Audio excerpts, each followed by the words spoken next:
This is Channels. We listen, we tell, we inspire. This is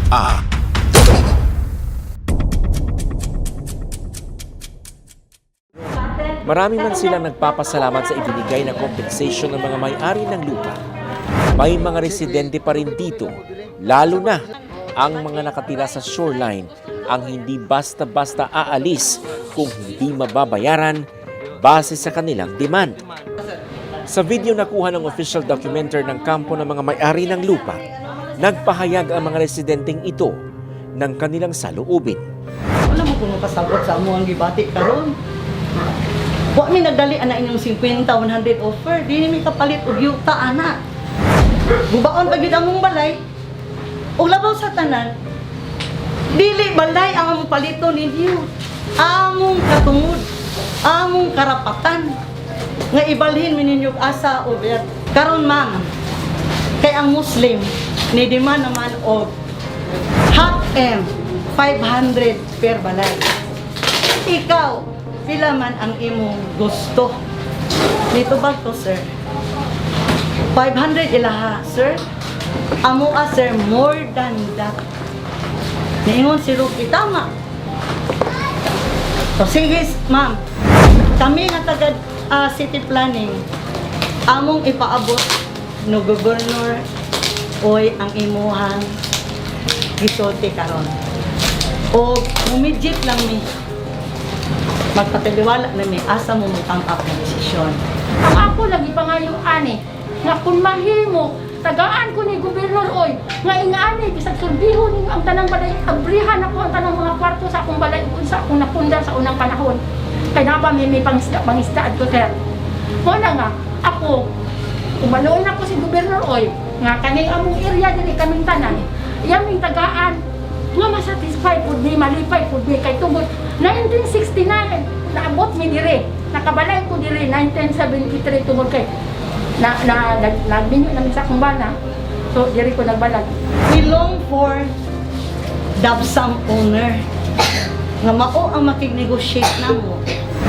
Kay we know nga si Dabsang dagko siya offer. Kung inanak man lang gani ang offer niya nga 50, 100. Di ko na namo madawat.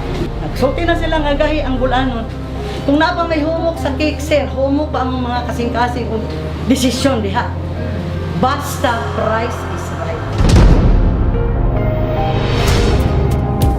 Ayon kay Ginoong Rocky Maghuyop Jr. ng City Planning Office ng Davao, nasabihan na rin niya ang mga taong nasa shoreline sa posibleng mangyari sa kanila kung hindi nila mapapakinabangan ang alok ng mga may-ari ng lupa. Sa totoo lang daw, hindi na sila obligasyon pa ni Chunky Uy dahil wala na sila sa lupa niya. Pero dahil daw maapektuhan din ng mga informal settlers na ito sa demolisyon, kaya isinama na sila sa compensation. Ultimately, mo to akong ingon nila nga, whether you like it or not, dili man siguro karon ang panahon, pero dili gyud buot pasabot nga they will stay there forever. Kay moabot gyud ang panahon na maklear gyud na sila tanan. Kay dili siya kuan ba kanang mahog man gud og nagpasagad ang gobyerno anaw nganong naa pa may nagpuyo diri sa danger zone.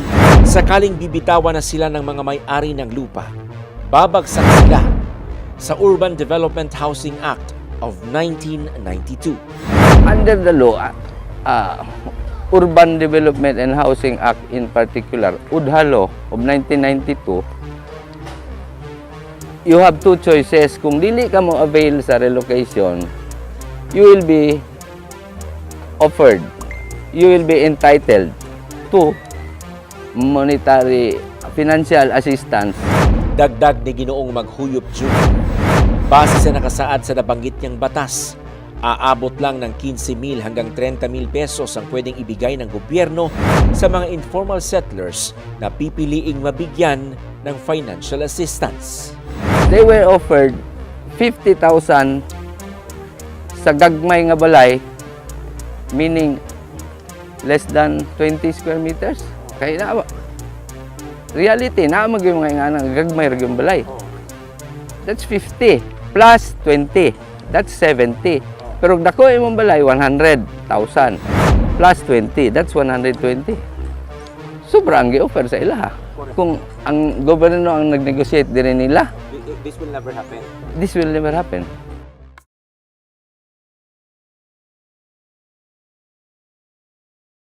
This is